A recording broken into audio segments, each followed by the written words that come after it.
Hello everyone. इस lecture series में हम लोगों ने लास्ट लेक्चर में generally RL series circuit, RC series circuit और आरएलसी सीरीज सर्किट को देखा था। उससे रिलेटेड हम लोगों ने कुछ क्वेश्चंस भी सॉल्व किए हुए थे। आज की क्लास में हम लोग सबसे पहले देखेंगे आरएल पैरेलल सर्किट, फिर हम लोग देखेंगे आरसी पैरेलल सर्किट और फिर कुछ देखेंगे आरएलसी पैरेलल सर्किट और उनसे रिलेटेड कुछ questions. Steady state AC analysis का मतलब ये पार्ट 2 का ये सेकेंड लास्ट लेक्चर है। इसके बाद का जो लेक्चर है उसमें हम लोग कवर करेंगे रेजोनेंस को। I hope it is good. Okay, तो चलिए शुरू करते हैं। सबसे पहले RL parallel circuit. First one is RL parallel circuit.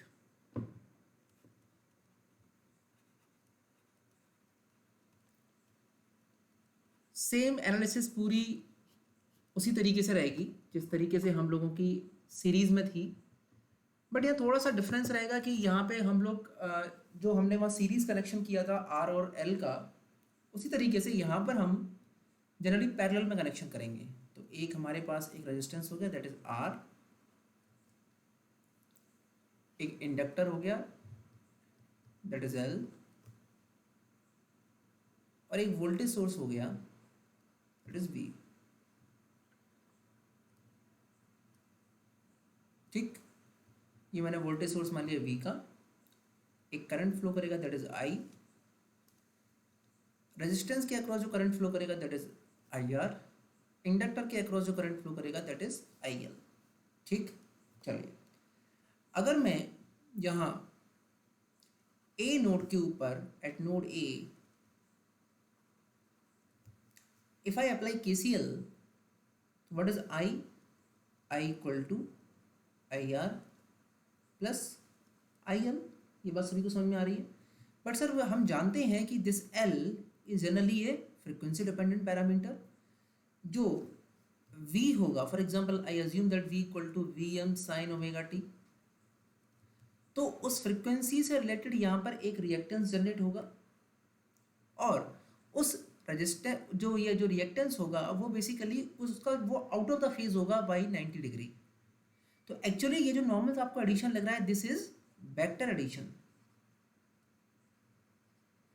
और हमने ये चीज़ देखी भी है कि सर एक इंडक्टेंस वाली ब्रांच में जो करंट जाता है वो जनरली 90 डिग्री फेज शिफ्ट होता है, या फेज हम लैग बोलें with the voltage wave form. तो एक्चुअली ये कुछ इस तरीके से वेक्टर एडिशन होगा आई इक्वल टू आई आर। ये तो 0 डिग्री फेज ही रहेगा क्योंकि सर जो वोल्टेज होगा उसी फेज में ये रहेगा, बट ये जो इंडक्टर है इसका फेज 90 माइनस 90 डिग्री रहता है। ये आप लोग को पता है, नहीं पता है तो मैं बता भी देता हूँ किस तरीके से इसका आया। सर इस आई को मैं ये मान लेता हूँ बेटा कि इस पूरे सर्किट का जो ये जो टोटल जो इस पूरे सर्किट का जो इम्पिडेंस है दैट इज जेड। तो आई को मैं किस तरह से रिप्रेजेंट कर सकता हूँ? V upon Z. अब देखो ये वोल्टेज है वी, तो ये पैरेलल ब्रांचेस है, तो यहाँ पर वी क्या रहेगा? वी रहेगा। यहाँ पर भी क्या रहेगा? वी रहेगा। तो पैरेलल में तो पैरेलल ब्रांचेस में वोल्टेज तो सेम रहेगा। तो इसको मैं किस तरह से लिख सकता हूँ? V by R. और इसको मैं कैसे लिख सकता हूँ? V by J XL, and where XL is omega L. ये तो बात सभी को बेटा पता है। तो यहाँ क्या होगा? V by Z, V by R minus इस आयोटा को मैं ऊपर ले लेता हूँ, तो क्या होगा? V by XL. तो देखो बेटा यही आ गया 90 डिग्री का फेज शिफ्ट आ गया with the help of this minus J. This thing is clear or not? ठीक, दिस इज इक्वेशन नंबर 1। अब मैं एक काम करता हूँ, इस 1 अपॉन जेड को मैं ले लेता हूँ, इस 1 अपॉन जेड को मैं ले लेता हूँ that is Y, is called as admittance. इस 1 अपॉन आर को मैं ले लेता हूँ that is G, that is conductance.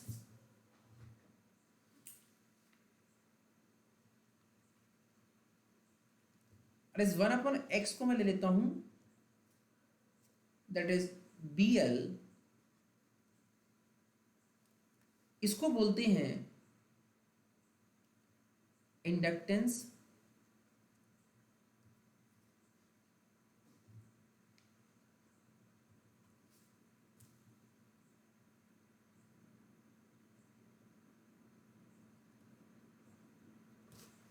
just wait a minute, inductance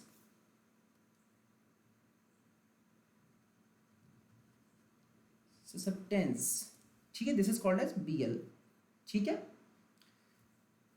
तो इनकी जगह इस इक्वेशन में हमारा क्या आ जाएगा जनरली, इस इक्वेशन में जो V/Z है और ये जो आपका क्या कहते हैं जो V/R है और ये V/-JB/XL है, इसको अगर मैं ये सारी वैल्यूज रख दूं तो यहाँ क्या आ जाएगा, this VY equal to VG minus JVBL, ठीक। तो ये हमारी इक्वेशन यहाँ जो तीन पैरामीटर्स आ गए, this Y is called as admittance, this G is called as conductance and this BL is called as susceptance. मतलब एक्चुअली होता क्या है, ये एक्चुअली पैरेलल में जिस तरह से हम लोगों ने वहाँ रिएक्टेंस, रिएक्टेंस का इन्वर्स क्या होता है, ससेप्टेंस होता है, जो R होता है उसका इन्वर्स क्या होता है, कंडक्टेंस होता है, और ये जो हमारा टोटल जो इम्पिडेंस आता था उसका इन्वर्स क्या होता है, दैट इज एडमिटेंस। तो पैरेलल में हम लोग इस तरीके के पैरामीटर्स को यूज करेंगे, ठीक है बेटा। तो यहाँ से मैं V को अगर कॉमन ले दूँ तो what is the equation of Y, total admittance इस वाले नेटवर्क का कितना आएगा, Y equal to G minus JBL, ठीक है, दिस थिंग इज क्लियर। तो अगर मैं इसका ग्राफ बनाने की कोशिश करूँ, इसको मैं अगर फेजर बनाने की कोशिश करूँ तो किस तरीके से फेजर बनेगा इसका, सर मैं G को तो जीरो फेज, इसका जीरो फेज है, दिस इज G, बट इस माइनस J के मल्टीप्लाई होने से इस BL का फेज कितना हो जाएगा, -90 डिग्री, ठीक। तो टोटल एडमिटेंस क्या होगा, ये होगा, इसका कुछ एक एंगल होगा, फेज होगा, that is phi, and what is the value of phi is tan inverse minus BL/G। इसको मैं क्या लिख सकता हूँ, minus of tan inverse BL/G, इस तरीके से लिख सकता हूँ इसको बेटा मैं, ठीक। तो y है अपना G माइनस JBL। अब इसी में मैं Vy इस इक्वेशन से मैं अगर लिखूं बेटा तो इसको मैं किस तरह से लिख सकता हूँ, I equal to I minus JIL, this is IR बेटा। तो इसको भी हम इसी तरीके से ड्रॉ कर सकते हैं, this is IR, this is IL and this is total I, और एंगल कितना है, थीटा, एंगल तो थीटा ही रहेगा हमेशा सब जगह पर, ठीक। अब देखो इस Vy है तो इसके यहाँ में V से मल्टीप्लाई करूँ तो ये क्या होगा, Vy equal to VG minus JVBL, बात सभी को समझ में आ रही है। अब यहाँ पे मैं एक और V से मल्टीप्लाई करा दूँ पूरे में तो ये क्या हो जाएगा, जरा मुझे बताओ, V²G माइनस JV²BL, ठीक है, बात सभी को समझ में आ रही है कि नहीं आ रही है। दिस इज इसका ये एक्चुअली क्या है, दिस इज V²R, क्योंकि G क्या होता है, V²R होता है, ये क्या है, minus JV², what is this, BL है तो BL को हम क्या लिख सकता हूँ, XL, और ये क्या है, V², total impedance, that is Z। तो देखो बेटा ये V²R क्या होता है, पावर होता है ना, तो ये कौन सी पावर आएगी, active power, minus J। V² XL ये कौन सी पावर आएगी, रिएक्टेंस पावर, माइनस JQ। ये V² Z ये कौन सी पावर आएगी, टोटल पावर, मतलब एपरेंट पावर। तो इसको मैं कैसे लिख सकता हूँ, S इक्वल टू, पावर का रिलेशन किस तरह से लिख सकता हूँ, S equal to P minus JQ। ये पावर का रिलेशनशिप आ गया, बात समझा, ये करंट का रिलेशनशिप आ गया, और ये टोटल एडमिटेंस का रिलेशन लगे। ये तीन रिलेशन आपको याद रखने हैं, this is first relation, this is second relation, this is third relation. तो अगर मैं आपसे टोटल पावर एपरेंट पावर बोलूँ तो क्या होता है, modulus of the total complex power is equal to apparent power, तो क्या आएगा, P² प्लस Q²। ये सभी को समझ में आ गया। तो this is apparent power, this is apparent power, ठीक। तो और पावर फैक्टर के बारे में बात करें, what is power factor, power factor equal to total power, sorry average power, ratio of average power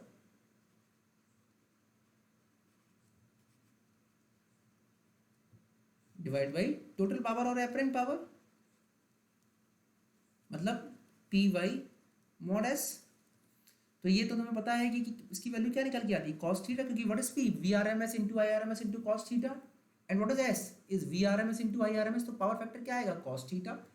तो सर ये रिलेशन कुछ हम यहाँ से PY mod S से भी निकाल सकते हैं, यही रिलेशन अगर आप निकालना चाहो तो GY Y से भी निकाल सकते हैं, क्योंकि यहाँ पे अगर आप पावर रखोगे बेटा, तो जरा मुझे बताओ, यहाँ पे अगर आप पावर रखोगे, पी की वैल्यू रखोगे, तो पी की वैल्यू यहाँ पे क्या आएगी?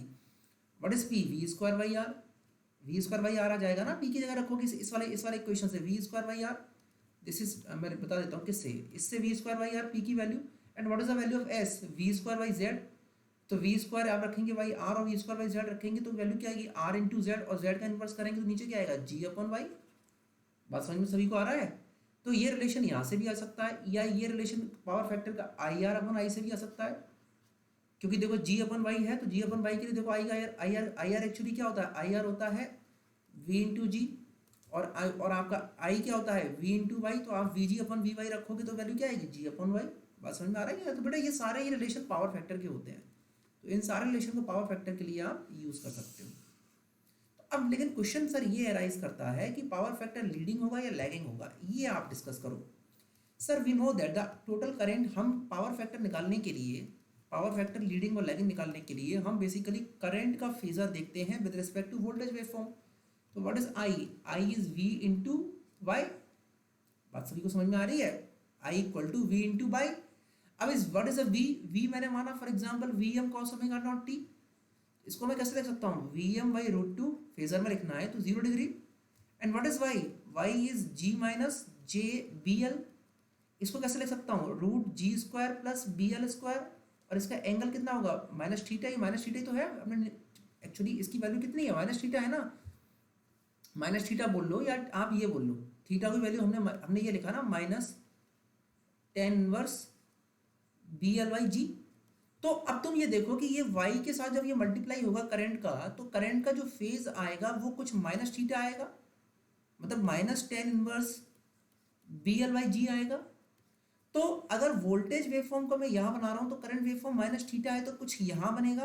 बात सभी को समझ में आ रही है कि नहीं आ रही है? अगर वोल्टेज ये है और थीटा मेरा कहाँ है? माइनस साइड में है, तो करंट मेरा कुछ यहाँ बनेगा। तो करंट लैग कर रहा है या फिर लीड कर रहा है? लैग कर रहा है। तो that's why power factor is leading, sorry lagging. Power factor is lagging power factor. Sir चाहे सीरीज में हो या चाहे आरएल सीरीज में हो या आरएल पैरेलल में हो, पावर फैक्टर तो लैगिंग ही रहेगा due to the inductor present. तो किसी भी सर्किट में अगर चाहे वो सीरीज कॉम्बिनेशन हो चाहे वो पैरेलल कॉम्बिनेशन हो, अगर इंडक्टर और रेजिस्टेंस प्रेजेंट है तो पावर फैक्टर कैसा आएगा? लैगिंग। ये आपको ध्यान रखने वाला कंसेप्ट है, ये सभी को बेटा ध्यान रखना है। चाहे आरएल सीरीज हो चाहे आरएल पैरेलल हो, पावर फैक्टर हमेशा लैगिंग ही रहेगा। ठीक है, चलिए, ये बात रही आरएल सीरीज आरएल पैरेलल के बारे में। अब हम बात करेंगे आरसी पैरेलल के बारे में।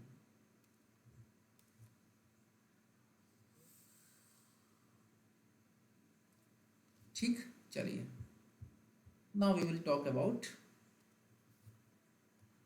RC parallel circuit.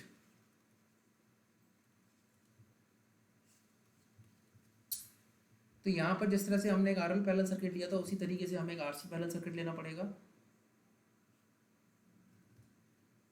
This is one voltage source V, one parallel resistance,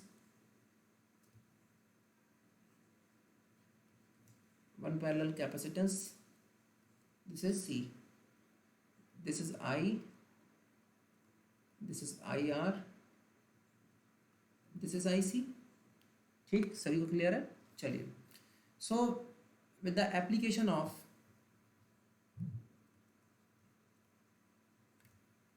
KCL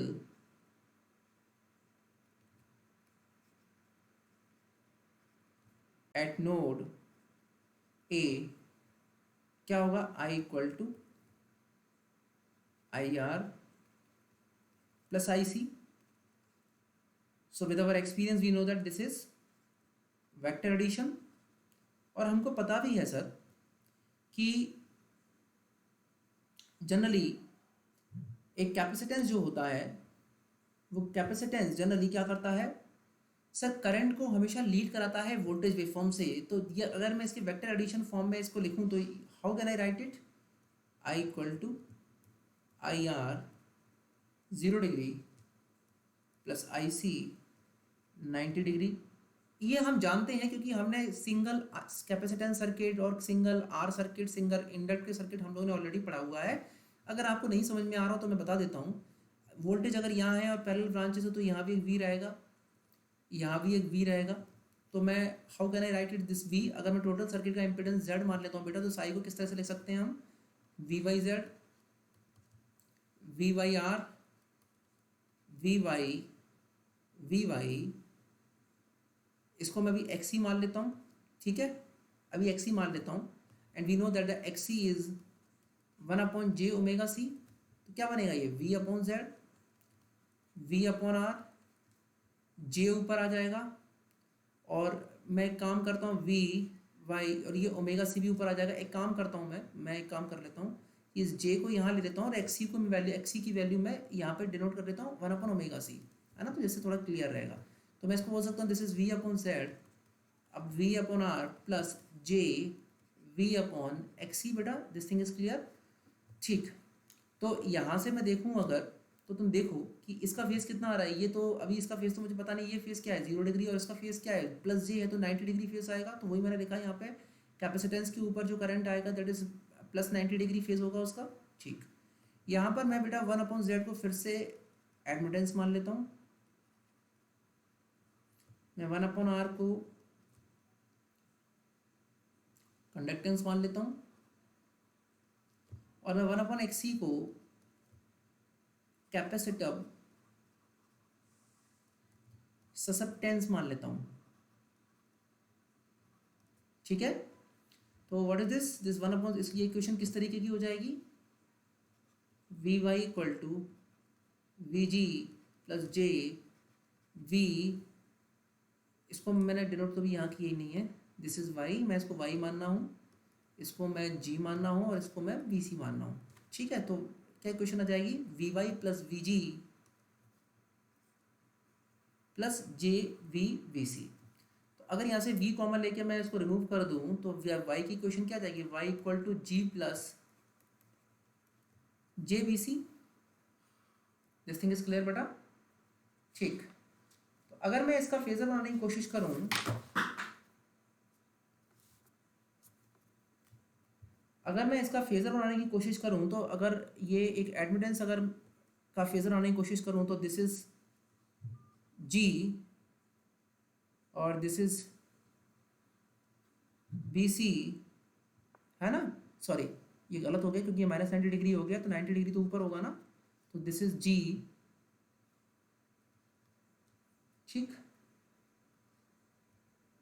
this is B C 90 degree, तो y का फेजर क्या हो जाएगा ये, this is angle theta, and what is the value of angle theta, tan inverse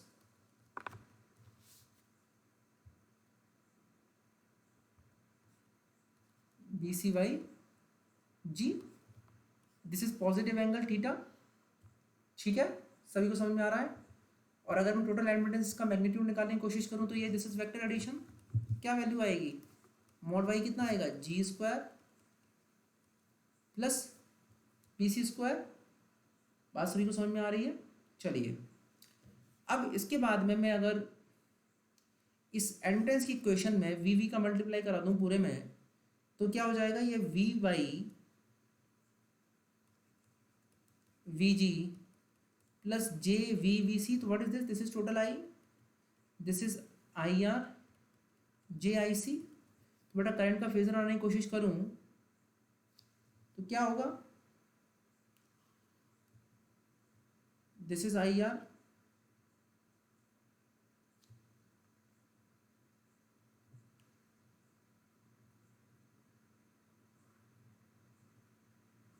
this is I C, this is I R, this is I C, ये 90 degree phase shift रहेगा, और this is theta, this is I, ठीक है, okay. सो तो हमें ये बात समझ में आ रही है सर कि यहाँ पर बेसिकली जिस तरह से एक आरएल सर्किट में थीटा की वैल्यू नेगेटिव आती थी, उसी तरीके से यहाँ पर थीटा की वैल्यू पॉजिटिव आएगी।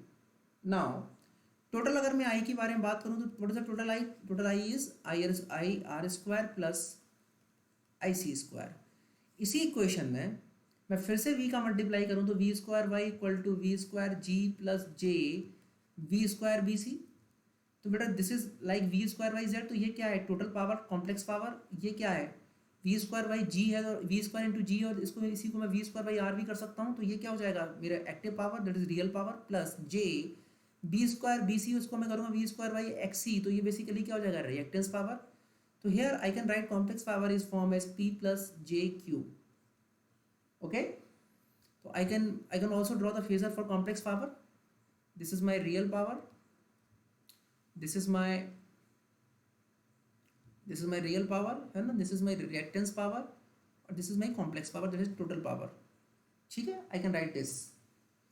तो अगर मैं पावर फैक्टर के बारे में बात करूं बेटा, what is power factor? Power factor is the ratio of the active power or real power divided by total power। This is cos theta, ये cos थीटा निकल के आएगा, बात सभी को समझ में आ रही। दिस इज थीटा, तो ऑब्वियसली बात है cos थीटा की वैल्यू क्या होगी पी बाई एस। इसी को मैं जी बाई वाई भी लिख सकता हूँ, मैंने एक्सप्लेनेशन ऑलरेडी आपको पहले बताया हुआ है कि पी की वैल्यू आप यहाँ से लिखिए वी स्क्वायर बाई जी और एस की value V square by Y, तो आप इनका जब रेशियो करेंगे तो वैल्यू क्या आएगी जी बाई वाई। इसी को बेटा मैं आई आर बाई आई भी कर सकता हूँ। ठीक है सर, आर एल सर्किट चाहे सीरीज हो चाहे पैरेलल हो, वहाँ पर पावर फैक्टर लैगिंग आता था। उसी तरीके से आरसी सर्किट चाहे सीरीज हो चाहे पैरेलल हो, पावर फैक्टर यहाँ पे क्या आएगा लीडिंग पावर फैक्टर आएगा, चाहे सीरीज में हो चाहे पैरेलल में हो। कैसे, मैं बता देता हूँ आपको कि पावर फैक्टर लीडिंग और लैगिंग निकालने के लिए आपको ध्यान हो, मैंने जो कॉम्प्लेक्स पावर वाला जो लेक्चर दिया था वहाँ मैंने बहुत डिटेल में आपको बताया भी हुआ था। तो जिन लोगों ने मेरा वो लेक्चर नहीं देखा हो तो मेरा उनसे रिक्वेस्ट है कि पहले एक बार मेरा कॉम्प्लेक्स पावर वाला लेक्चर देखिए, तो इससे रिलेटेड आपकी सारी डाउट्स क्लियर हो जाएंगी। Sir we know that I equal to V into Y, अगर मैं v को equal to V M sine omega T मान लेता हूँ तो इसको मैं फेजर की फॉर्म में किस तरीके से लिख सकता हूँ, V M by root two angle 0 degree, this is V M by root two angle 0 degree, and Y what is Y is G plus J B C. ठीक है, तो how can I write it, G square plus B C square, what is the angle tan inverse B C by G, मतलब एक positive phase है। ठीक, तो इसका multiply होगा under root of G square plus B C square tan verse B C by G. तो sir current, अगर मैं वोल्टेज का फेज अगर मैं रेफरेंस लेके चलूँ तो करंट का फेज सर कुछ एक पॉजिटिव आएगा, because tan verse B C by G is positive number. तो करंट का फेज क्या है, angle of tan verse B C by G, तो मतलब करंट का phase basically angle positive theta में, मतलब करंट कुछ इस वोल्टेज से क्या करेगा, ज़्यादा एंगल में, ज़्यादा पॉजिटिव साइड एंगल में है, तो मैं क्या कह सकता हूँ कि current is leading the voltage wave form, that's why power factor is leading. ठीक है, तो बेटा ये बात आपको ध्यान रखनी, चाहे आरसी सर्किट चाहे सीरीज हो चाहे पैरेलल हो, the power factor is always leading. अगर आरएल सर्किट आपका बेटा सीरीज और पैरेलल है तो हमेशा ही पावर फैक्टर क्या आएगा, लैगिंग पावर फैक्टर आएगा। तो this thing we should remember that. Now the third and the last circuit is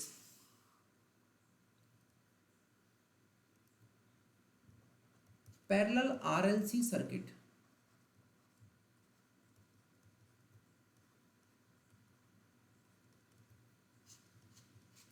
ठीक है, द पैरेलल आरएलसी सर्किट। यहाँ बेटा तीनों चीज़ें पैरेलल में लगी हैं, एक वोल्टेज सोर्स है,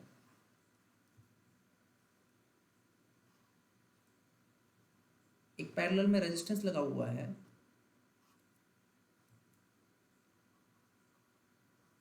एक इंडक्टर है दैट इज एल,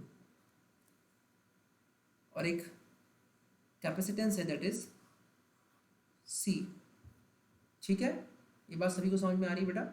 चलो मैं एक वोल्टेज सोर्स मान लेता हूँ दैट इज वी, यहाँ पे करंट एक आई आर फ्लो कर रहा है, यहाँ पे करंट एक आई एल फ्लो कर रहा है, यहाँ पे करंट एक आई सी फ्लो कर रहा है। तो मैं अगर वोल्टेज ए पर एक नोड ए पर मैं अगर केसीएल लगाऊं विद अप्लाइंग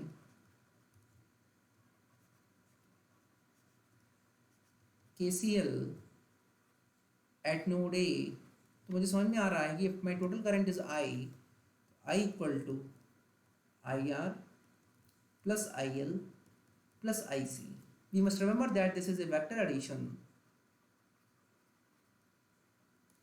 तो what should be I, sir I तो हमें पता है कि आई आर, और हमें पता है कि सर एक नॉर्मल इंडक्टर वाली ब्रांच में current is lagging by 90 degree, तो मैं इसको कैसे लिख सकता हूँ, plus minus J I L. और सर एक अगर एक पैरेलल ब्रांच, एक ब्रांच जिसमें कैपेसिटेंस लगा हुआ तो वहाँ पर करंट क्या करेगा, करंट जनरली आपका लीड करेगा। तो how can I write the equation of I की इक्वेशन में लिख सकता हूँ I R plus J I C minus I L. ठीक है बेटा, ये कैसे मैं लिख पा रहा हूँ, मैंने ये जो अभी पैरेलल आरएल सर्किट और पैरेलल आरसी सर्किट लिखा है उसी तरीके से मैं लिख पा रहा हूँ, क्योंकि आरसी सर्किट में कैपेसिटिव वाली ब्रांच में, कैपेसिटेंस वाली ब्रांच में करंट लीड करता है 90 degree, that's why I write it plus J I C. Inductance वाली ब्रांच में सर करंट लैग करता है, that's why I write it as minus J I L. ठीक है, चलिए आफ्टर दैट आई कैन, मुझे पता है सर कि मेरी सारे ब्रांचेस में वोल्टेज तो क्या है, पैरेलल है, क्योंकि सारी ब्रांचेस क्या है, पैरेलल है, that is V, that is V, that is V, ये तो सभी में कॉमन है। ठीक है, तो मैं आई को क्या लिख सकता हूँ, if the total impedance is Z, तो V by Z V by R plus J B V by XC minus V by XL. ठीक, तो I can write it as v into Y equal to V G plus J V B C minus B B L. B को common लीजिए, B को उठा दीजिए, तो y equal to admittance की equation आ गई, y equal to G plus J V C minus B L. ठीक है बेटा, दिस थिंग इज क्लियर सभी को। तो टोटल एडमिटेंस क्या हो जाएगा, मॉड वाई, अगर मैं मैग्नीट्यूड के बारे में बात करूँ तो क्या आ जाएगा, G square plus B C minus B L का स्क्वायर। तो अगर मैं फेजर बनाने की बेटा कोशिश करूँ, if I assume if V C is greater than V L, तो इसका फेजर किस तरीके से बनेगा, जी इधर रहेगा, V C minus V L यहाँ रहेगा। अगर बेटा मैं वी सी को क्या मान रहा हूँ, ग्रेटर देन मान रहा हूँ वी एल से, तो इसका फेजर कुछ इस तरीके से बनेगा। तो मतलब यहाँ पर एडमिटेंस इस तरीके से बनेगा, if I assume V C is less than V L, तो किस तरीके से फेजर बनेगा, जी इधर बनेगा और ये B C minus B L negative side में इधर आ जाएगा नीचे, और this is Y total admittance, that is angle theta. तो मुझे ये बात समझ में आ रही है सर कि if B C is greater than V L, तो ये जो बिहेवियर रहेगा ये कुछ डोमिनेट्स कौन सा वाला बिहेवियर करेगा, कैपेसिटेंस वाला बिहेवियर डोमिनेट करेगा, capacitive behaviour dominates capacitive behaviour. अगर कुछ ये वाला रिस्पॉन्ड है, अगर V C less than V L है, तो ये डोमिनेट्स इंडक्टिव बिहेवियर करेगा।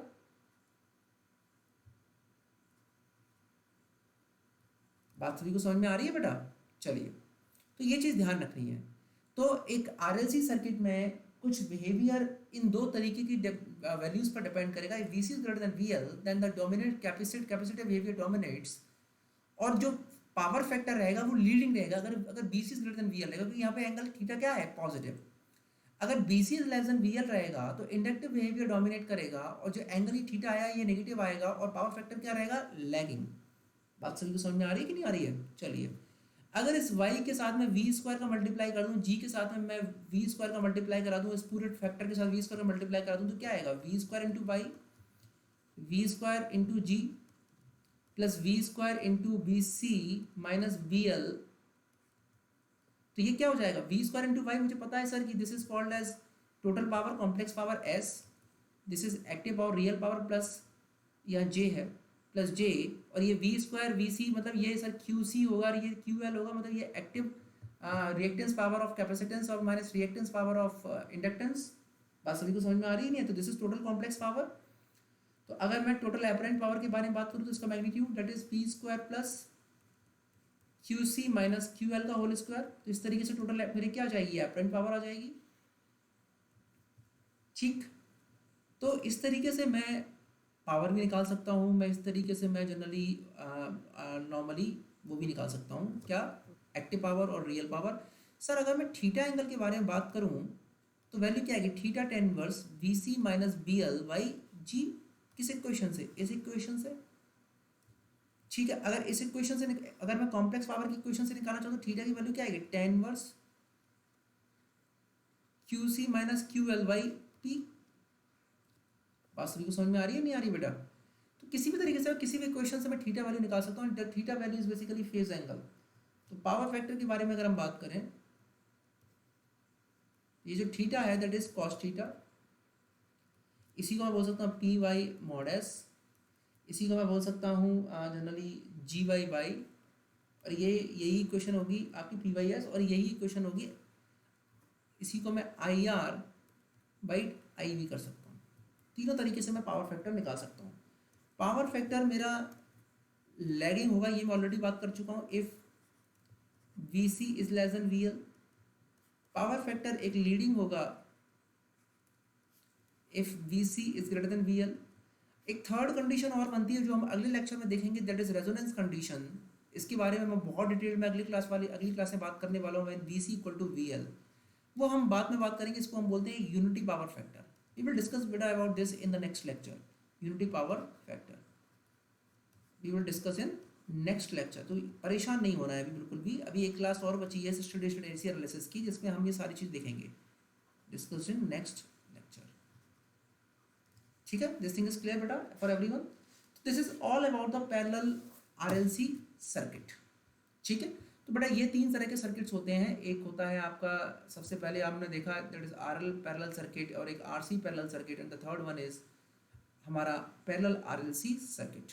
चलिए, अब कुछ क्वेश्चन सॉल्व करने से पहले एक सर्किट आता है जनरली, वो बड़े ही कॉमन जनरल होता है, और उसके लिए इम्पिडेंस अगर हम पहले से निकाल लें तो it will be easy for us. Note,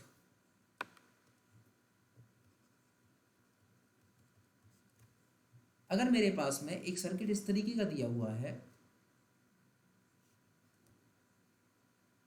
एक पैरेलल ब्रांच है जिसमें एक रेजिस्टेंस और इंडक्टेंस सीरीज में है, और एक और पैरेलल ब्रांच है जिसमें एक रेजिस्टेंस और एक कैपेसिटेंस सीरीज में लगा हुआ, और ये दोनों किस में है, पैरेलल में है। This is R1, this is R2, this is L और दिस इज C। तो मैं जनरली ये निकालना चाहता हूँ कि इसके लिए टोटल, इसके लिए इस पहली वाली ब्रांच के लिए एडमिटेंस क्या होगा, दूसरी वाली ब्रांच के लिए एडमिटेंस क्या होगा, और दोनों का इक्विवेलेंट एडमिटेंस क्या होगा। We will discuss about this. तो मैं इस वाली ब्रांच में करंट मान लेता हूँ दैट इज I1, इस वाली ब्रांच में करंट मान लेता हूँ दैट इज I2। ठीक है, तो तुम मुझे बताओ कि what is the value of I1। I1 की वैल्यू क्या होगी। सर अगर ये वोल्टेज V है तो यहाँ भी क्या रहेगा, ये V रहेगा, यहाँ भी वोल्टेज क्या रहेगा, ये V रहेगा, यहाँ भी वोल्टेज क्या रहेगा, ये V रहेगा, पैरेलल ब्रांचेस हैं। ठीक, तो अगर मैं I1 की वैल्यू निकालने की कोशिश करूँ तो व्हाट इज द वैल्यू बेटा I1। I1 is V by total impedance. तो टोटल इम्पिडेंस यहाँ क्या है, R1 प्लस JXL, जो भी फ्रिक्वेंसी होगी उसके लिए आ जाएगा, क्योंकि एक्सएल इसके लिए क्या होता है, L के लिए JXL होता है, और what is the value of XL, XL value के लिए क्या आएगा, ओमेगा L। तो अगर सर इसका मैं बेसिकली कॉम्प्लेक्स कॉन्जुगेट कर दूं तो ये क्या हो जाएगा, R1 माइनस JXL मल्टीप्लाई में, और नीचे भी ये क्या आ जाएगा, R1 माइनस JXL। बात सभी को समझ में आ रही है कि नहीं आ रही है। तो इस I1 को मैं क्या लिख सकता हूँ, I1 is V upon total, इसका इंपीडेंस, इस वाली ब्रांच का मैं इंपीडेंस मान लेता हूँ दैट इज Z1। तो वैल्यू क्या आएगी, V upon R1 plus JXL into R1 minus JXL, क्या हो जाएगा, R1 square plus XL square, और ये क्या है, R1 माइनस JXL। बात समझ में आ रही है। तो what is the value of Y, 1/Z1, 1/Z1 equal to R1 upon R1 square plus XL square minus J, मैंने ब्रैकेट ओपन कर रहा हूँ बेटा और कुछ नहीं कर रहा हूँ, JXL R1 square plus XL square. तो इस वाली ब्रांच का एडमिटेंस 1/Z1 को मैं क्या लिख सकता हूँ, Y1। Y1 की वैल्यू क्या आ गई, Y1 is R1 upon R1 square plus XL square minus JXL upon R1 square plus XL square. बेटा ये सिंपल है, हमने इस तरीके से निकाल लिया, याद करना थोड़ा इजी रहेगा। तो सर अगर मैं पहले में कौन सी वाली ब्रांच का एडमिटेंस निकाल रहा हूँ, मैं इस वाली ब्रांच का एडमिटेंस निकाल रहा हूँ। तो बेटा इस वाली ब्रांच का एडमिटेंस निकालने के लिए जनरली मैं क्या करूँगा कि सर पहले तो इनका पूरा क्या, इनका vector addition R1 square plus XL square, और पहले वाला R1 रहेगा, दूसरा वाला minus J XL upon R1 square plus XL square रहेगा। थोड़ा सा एक दो बार आप लिख के देखोगे आपको तुरंत ईजी हो जाएगा, और आपको ये भी पता पड़ेगा कि अगर हम ये वाला एक्सप्लेनेशन कर रहे हैं तो इसका क्या यूज़ है, फ्यूचर में बहुत ही ईजी रहेगा आपके लिए। देखना आप किस तरीके से। अगर बेटा मैं इस वाली ब्रांच के बारे में बात करूँ, what is the value of I2, तो मुझे बताओ I2 की वैल्यू क्या होगी। I2 equal to we Y R2, यहाँ R2 है ना। अब R2 तुम्हें पता है कि सर ये R2 जो है और फिर ये जो XC है, ये XC एक्चुअली होता है 1/j⍵c। तो मैं XC को लिख लेता हूँ, XC रहने देता हूँ, मैं इसको लिख देता हूँ माइनस जे XC कर देता हूँ। और XC, अब XC की वैल्यू क्या है, 1/ω_c है। ठीक है, XC की वैल्यू क्या है, 1/ω_c है। तो मैं इसको ऐसे लिख सकता हूँ R2 माइनस जे XC लिख दूँ, बात तो वही रहेगी ना। और XC की वैल्यू यहाँ पे क्या है, 1/ω_c। इसका भी मैं कॉम्प्लेक्स कॉन्जुगेट करूँ, R2 प्लस जे XC अपॉन R2 प्लस जे XC, ये अलग है। तो I2 की वैल्यू क्या आएगी, V2 upon R2 square plus XC square R2 plus J XC। How can I write I2 को मैं राइट कर सकता हूँ V upon Y2, V R2 upon R2 square plus XC square plus जे XC R2 का square plus XC का whole square, V से V cancel. तो value क्या आएगी, sorry this is not Y2, this is Z2 बेटा, है ना, क्योंकि अभी तो Y2 आएगा ना, V अपॉन Z2। तो 1/Z2 को मैं लिख सकता हूँ Y2 equal to R2 upon R2 square plus XC square plus J XC upon R2 square plus XC square. अब तो याद करना आसान लग रहा होगा ना दोनों इक्वेशंस को। सर अगर एक रेजिस्टेंस और इंडक्टेंस सीरीज में है, एक ब्रांच में है, तो उनका टोटल एडमिटेंस में माइनस आता है, मतलब पहले resistance divide by R square plus XL square minus J XL upon R square plus XL square. अगर एक ब्रांच में कैपेसिटेंस और रेजिस्टेंस सीरीज में है तो उनका टोटल एडमिटेंस लिखना भी ईजी है। वहाँ माइनस की जगह क्या आएगा, प्लस आएगा, that is R2 upon R2 square plus XC square plus J XC upon R2 square plus XC square. और RL में क्या आएगा, एक नेगेटिव आएगा। और इस पूरे सर्किट का टोटल एडमिटेंस क्या होगा, इक्विवेलेंट एडमिटेंस क्या होगा, टोटल एडमिटेंस क्या होगा, Y equal to Y1 plus Y2। अरे इम्पिडेंस कैसे निकालते हैं, 1/Z में पहला ब्रांच ली, 1/Z1 प्लस 1/Z2। 1/Z में क्या मान लेता हूँ, Y टोटल एडमिटेंस, और 1/Z1 क्या होगा, Y1, और इसका एडमिटेंस क्या होगा, Y2। बात सभी को समझ में आ रही है ना, Y इक्विवेलेंट। तो इस तरीके से हम इस सर्किट को सॉल्व कर सकते हैं। अभी कुछ हम क्वेश्चंस आगे देखेंगे तो हमको समझ में आएगा कि कैसे ये हमें यूजफुल रहेगा। ठीक है बेटा, तो पैरेलल RLC सर्किट में कुछ इसी तरीके की चीज़ें रहती हैं। कुछ क्वेश्चन देखते हैं, क्वेश्चन के बाद आपको समझ में आएगा। First question is find the IL and I of circuit shown below। Circuit कुछ इस तरीके का दिया हुआ है, दिस इज वोल्टेज, एक कैपेसिटेंस दिया हुआ है, एक रेजिस्टेंस दिया हुआ है और एक इंडक्टेंस दिया हुआ है। ठीक, ये I आपसे निकालना है, ये IL आपको निकालना है।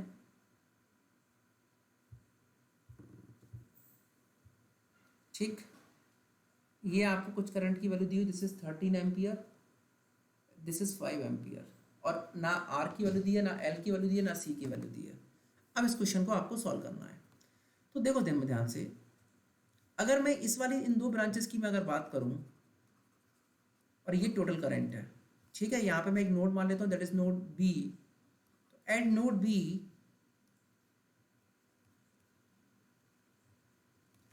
अगर मैं KCL लगाऊं तो KCL क्या आएगा, 13 इक्वल टू 5 प्लस IL।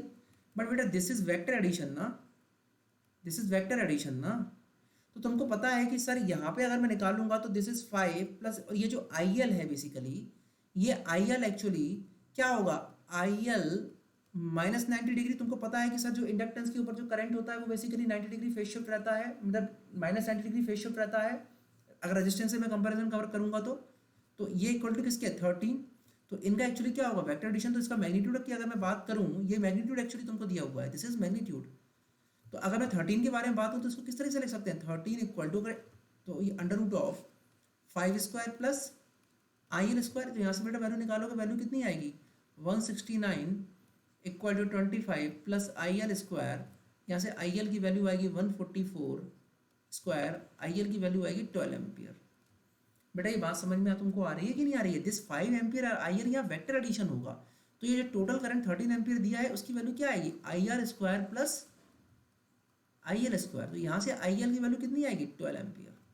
ठीक है, चलो अब तुम देखो ध्यान से। अच्छा ये करंट और दिया हुआ था, सॉरी मैं बताना भूल गया आप लोगों को, ये करंट और दिया है, दिस करंट इज 24 एम्पियर, वरना क्वेश्चन सॉल्व नहीं हो पाएगा। अब देखो ये तुमको एक करंट दिया है 13 एम्पियर, ठीक है, और एक 24 एम्पियर का तुमको एक ये करंट दिया है, ठीक है। अब तुम देखो ध्यान से यहाँ पर 24 एम्पियर तुमको अब तीनों करंट पता पड़ गए पैरेलल आरएलसी सर्किट के लिए। 24 एम्पियर तुमको पता पड़ गया, सी के अक्रॉस, आर के अक्रॉस तुमको 5 एम्पियर पता पड़ गया, और आई आर के अक्रॉस तुमको 12 एम्पियर पता पड़ गया। तो पैरेलल आरएलसी सर्किट में करंट का फॉर्मूला क्या होता था, I equal to I R square plus I C minus I L square. बेटा मैंने लिखा था ना, देखो थोड़ी देर पहले ऊपर ये फॉर्मूला देखो आप लोग ध्यान से, ये फॉर्मूले बेटा याद करने पड़ेंगे आप लोगों को, इसका कोई ऑल्टरनेटिव नहीं है। देखो ये मैंने फॉर्मूला लिखा था अभी आप लोगों को, एक पैरेलल आरएलसी सर्किट में फॉर्मूला क्या होता है I equal to I R plus J I C minus I L. तो इसका अगर मैं मैग्नीट्यूड निकालने की कोशिश करूँ तो मैग्नीट्यूड किस तरीके से आएगा, I equal to I R square plus I C minus I L square. तो यहाँ से मैं आई की वैल्यू क्या आ जाएगी, आई इक्वल टू आई आर कितना है आपका 5 स्क्वायर, आई सी कितना है 24 माइनस 12 स्क्वायर। तो I equal to 25 plus 144 equal to 13 ampere. अब तुम देख रहे हो वेक्टर एडिशन में इस तरह का कंफ्यूजन होता है। अगर कोई किसी बच्चे ने अगर स्टेडी स्टेट एसी एनालिसिस और वेक्टर एडिशन उसको अच्छे से नहीं पता है तो देन देखो कि ये भी 13 एम्पियर और ये भी 13 ampere, this is 13 ampere, this is 13 ampere, तो वो तो कंफ्यूज हो जाएगा कि भैया 24 एम्पियर यहाँ जा रहा है और 13 एम्पियर यहाँ जा रहा है, तो ये तो 24 प्लस 13 से तो ज़्यादा होना चाहिए, लेकिन एक्चुअली में कितना आ रहा है 13 एम्पियर आ रहा है। तो इस तरीके से आपको वेक्टर एडिशन का ये ध्यान रखना है कि वेक्टर एडिशन में इस तरीके की चीज़ें होती हैं।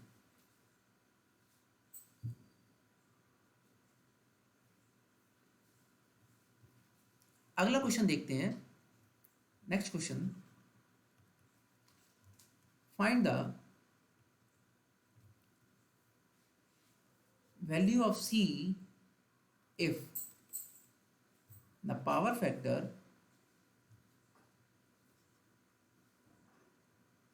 of circuit is 0.8 lagging. ध्यान से देखो सभी लोग, कुछ क्वेश्चन इस तरीके का दिया हुआ है, this is sine t, this is 1 ohm, this is 1 henry, this is C. तो वो आपसे ही कह रहे हैं कि आप सी की वैल्यू निकालिए अगर पावर फैक्टर सर्किट का दिया हुआ है 0.8 लैगिंग। ये बात सभी को समझ में आ रहा है? अब देखो ध्यान से, पावर फैक्टर के लिए हमने 3 फॉर्मूले पढ़े थे, that is cos theta, power factor cos theta के लिए P अपॉन मॉड एस, एक आई आर अपॉन आई, और एक हमने क्या पढ़ा था, एक हमने पढ़ा था फॉर्मूला G अपॉन वाई। बात सभी को समझ में आ रही है बेटा? ये चीज़ सभी को क्लियर हो रही है? बिल्कुल ठीक। कॉस थीटा की वैल्यू दी है 0.8, ठीक। What is the value of G? G तो क्या है बेसिकली, यहाँ पे आपका जो रेजिस्टेंस रहेगा बेसिकली वो आपका क्या है, जी है, ठीक है। तो जी की वैल्यू यहाँ पे बेसिकली आपको कितनी दी हुई है, नहीं हाँ, जी की वैल्यू आपको बेसिकली यहाँ पे कितनी दी हुई है, आर की वैल्यू 1 ओम है, तो जी भी कितना होगा 1 ओम होगा, ठीक है। इसके बाद में आपको वाई आपको निकालना पड़ेगा। अब वाई कैसे निकालना पड़ेगा बेटा, देखो इस वाली ब्रांच के लिए y1 की वैल्यू तो आपने देखी, y1 की वैल्यू अभी क्या होती है आपने वैल्यू देखी थी, y1 के लिए हमने नोट करके जो लिखा निकाला था। तो what is the value y1? y1 is r1 square upon r1 square plus XC square minus j XC, sorry j XL j XL upon R1 square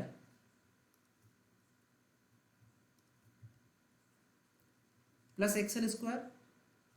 ठीक है, अब देखो R1 की वैल्यू यहाँ कितनी है 1 ओम, यहाँ पे एक्सएल की वैल्यू कितनी है साइन ओमेगा टी दिया, तो बेटा ओमेगा की वैल्यू क्या है 1, तो 1, और एक्सएल की और एल की वैल्यू क्या है 1, तो एक्सएल क्या है 1, R1 भी 1 ओम है और एक्सएल भी क्या है 1 है, तो y1 की वैल्यू यहाँ से कितनी आ जाएगी y1 इक्वल टू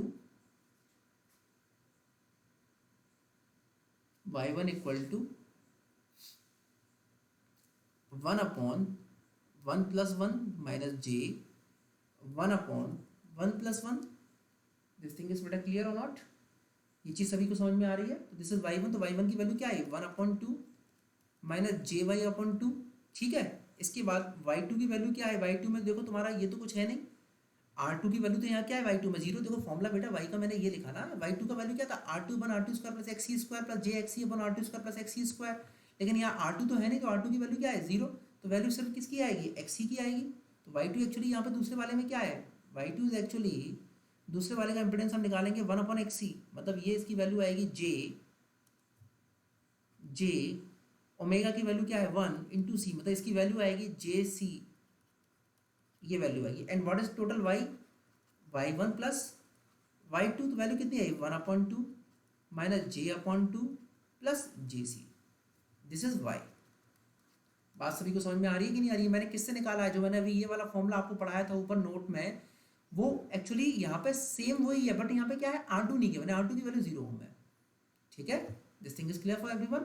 चलो, अब कॉस थीटा पावर फैक्टर दिया है दैट इज 0.8, इसकी वैल्यू क्या होती है g अपॉन y, एंड बेटा what is the value of g, यहाँ पर g क्या होता है 1 अपॉन r, यहाँ पे r की वैल्यू कितनी गिवन है आपको 1 ओम, तो g की वैल्यू कितनी है 1 ओम, तो यहाँ से y की वैल्यू कितनी आ गई 0.8, y की वैल्यू 0.8 आप यहाँ रख दीजिए, 0.8 equal to half plus j, इसका मैग्नीट्यूड निकालना पड़ेगा आपको बेटा, y की वैल्यू 0.8 दी, वो एक्चुअली क्या है मैग्नीट्यूड है c माइनस हाफ, तो एक्चुअली ये इसका आपको क्या करना पड़ेगा, इसका आपको मैग्नीट्यूड निकालना पड़ेगा, तो मैग्नीट्यूड क्या है 0.8। ठीक है, इक्वल टू, मुझे लगता है शायद मैं कुछ गलती कर रहा हूँ, 1/4 प्लस c माइनस हाफ का whole square,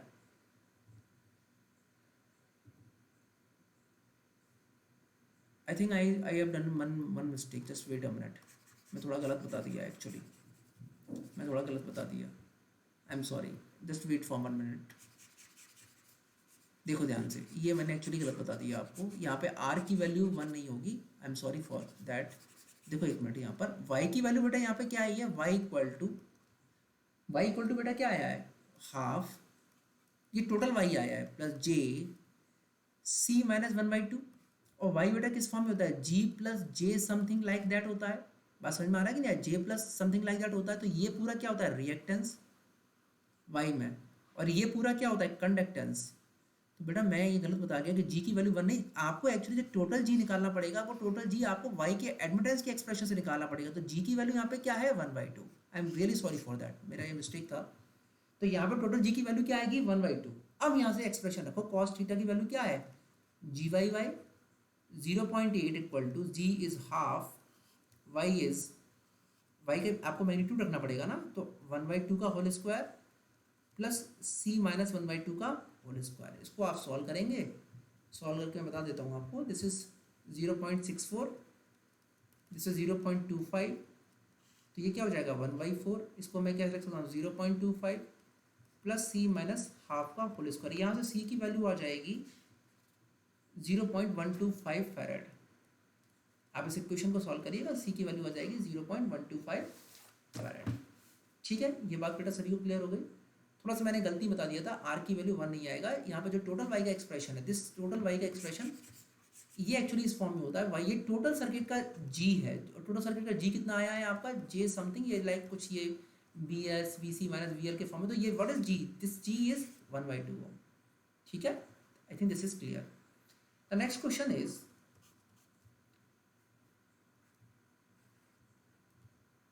this is something voltage source, यहाँ पे कुछ एक एडमिटेंस लगा हुआ है और यहाँ पे कुछ एक एडमिटेंस लगा हुआ है, ठीक है। यहाँ पे उन्होंने बोला है कि 10 किलोवाट पावर है, इसका वो जो है 0.8 लैगिंग। यहाँ पर 10 kVAR उन्होंने बोला यहाँ का रिएक्टेंस पावर है। बेटा यूनिट से पहचानना, kVAR किसकी यूनिट होती है? रिएक्टेंस की। रिएक्टेंस पावर है 10 kVAR और 0.6 लीडिंग उसका पावर फैक्टर है। देखो एक चीज हमेशा ध्यान रखना, अब इस क्वेश्चन पूछ रहा है फाइंड टोटल एपरेंट पावर। अब देखो बेटा एक चीज हमेशा ध्यान रखना, चाहे सर्किट सीरीज हो चाहे सर्किट पैरेलल हो, इक्विवेलेंट जो पावर होती है अगर अलग अलग ब्रांचेस हैं और इक्विवेलेंट पावर जो होगी वो हमेशा S1 plus S2 plus S3 power हमेशा सीरियली एडिटिव होती है, ये ध्यान रखना। सर ऐसा नहीं कि पैरेलल है तो वो पैरेलल एडिशन होगा, सीरियल तो सीरियल एडिशन होगा, नो। जितने सारे कंपोनेंट्स हैं, जितने सारे आपके पास में एलिमेंट्स हैं, उन सब की पावर सीरियली एडिट होगी। तो ये भले ये पैरेलल हो दोनों के दोनों, बट पावर इनके जो एडिशन होगा वो सीरियल होगा। तो अब S1, तो अब ये क्वेश्चन पूछा टोटल एपरेंट पावर, तो इस वाली ब्रांच का आप टोटल एपरेंट पावर निकालो, कॉम्प्लेक्स पावर निकालो, इस वाली ब्रांच का आप टोटल एपरेंट पावर निकालो और इनका क्या करो? एडिशन करो। ठीक है, बात समझ में सभी को आ रही है बेटा? चलो अब तुम देखो सर यहाँ पर मुझे क्या बोला गया है? मुझसे बोला गया है कि सर यहाँ पर जो पावर आपको दी है P, एक्चुअली किलोवाट में है ना, तो किलोवाट में क्या हुआ? एवरेज पावर होगा, उसकी वैल्यू कितनी दी है? P की वैल्यू दी है 10 किलोवाट, ठीक है। यहाँ पे क्या दिया है? 10 किलोवाट आपको दिया है बेसिकली, और आपको फेज अब पावर फैक्टर क्या दिया है? कॉस थीटा की वैल्यू कितनी दी है? 0.8 लैगिंग, ये आपको दिया है ना बेटा? ये बात सभी को समझ में आ रही है? 0.8 पावर लैगिंग दिया हुआ है। तो अब तुमको ये बात पता है कि सर कॉस थीटा की जो पावर फैक्टर होता है कॉस थीटा, कॉस थीटा की वैल्यू कितनी? P by mod S। तो यहाँ से तुम पावर फैक्टर की तुम जब एडिशन करोगे तो यहाँ से तुम S की वैल्यू निकालोगे, तो S की वैल्यू कितनी आएगी? S की वैल्यू आ जाएगी 10 किलोवाट डिवाइड बाई 0.8, वैल्यू कितनी आएगी? 12.5 kilowatt ampere, sorry kilo volt ampere. बात सभी को समझ में आ रही है कि नहीं आ रही है? यहाँ से एस की वैल्यू निकल के 12.5 आ गई, लेकिन इस 12.5 केवीए तो आ गई। अब तो मुझे बताओ यहाँ का एंगल कितना होगा? ये 0.8 लैगिंग है, तो थीटा की वैल्यू कैसे निकालेंगे? कॉस इनवर्स 0.8, तो ये वैल्यू समथिंग कुछ आती है, ये वैल्यू आएगी आपकी 36.86 डिग्री। बात सभी को समझ में आ रही है कि नहीं आ रही है? ये एंगल आप निकाल के देखा कुछ 36.86 डिग्री आएगा, ठीक है। अब ये एंगल पॉजिटिव लूं या नेगेटिव लूं, ये मुझे बताओ ध्यान से सभी लोग। ये एंगल मैं पॉजिटिव लूं या एंगल या फिर मैं ये नेगेटिव लूं? ये क्या करना चाहिए मुझे? ये पॉजिटिव लेना चाहिए या फिर मुझे ये नेगेटिव लेना चाहिए? आपको ध्यान हो कि अगर लैगिंग पावर फैक्टर के बारे में बात कर रहे हैं, अगर ये लैगिंग पावर फैक्टर के बारे में बात कर रहे हैं, तो ये इंडक्टेंस का फॉर्म होगा, ये इंडक्टेंस का फॉर्म होगा ना। अगर लैगिंग पावर फैक्टर के बारे में बात हो रही है तो देखो ध्यान से, यहाँ पर इंडक्टेंस वाला मैं आपको दिखाता हूँ, थोड़ा चीज आपको क्लियर होगी। हम आरएल सर्किट देखते हैं, आरएल सर्किट में लैगिंग पावर फैक्टर होता है। देखो आरएल सर्किट में आपका ये लैगिंग पावर फैक्टर होता था, तो यहाँ पे जो एंगल आता था S equal to P minus JQ form में आता था। तो यहाँ पे जो थीटा की वैल्यू आती थी वो क्या वैल्यू थी? नेगेटिव आती थी। तो यहाँ मुझे क्या करना पड़ेगा? यहाँ मुझे नेगेटिव फेज लेना पड़ेगा, तो माइनस 36.86 डिग्री। इसी तरीके से इस वाले की मैं बात करूँ 10 kVAR इक्वल टू 0.6 लीडिंग, तो यहाँ पे कॉस थीटा की वैल्यू कितनी दी है तुम्हें? 0.6। और यहाँ पे तुम्हें एक्चुअली क्या दिया है? 10 kVAR तुम्हें क्यू दिया हुआ है। बात सभी को समझ में आ रही है कि नहीं आ रही? यहाँ तुम्हें एक्चुअली क्या दिया है? तुम्हें यहाँ पर क्यू दिया हुआ है, और क्यू होता है, क्यू क्या होता है? क्यू होता है S इंटू साइन थीटा।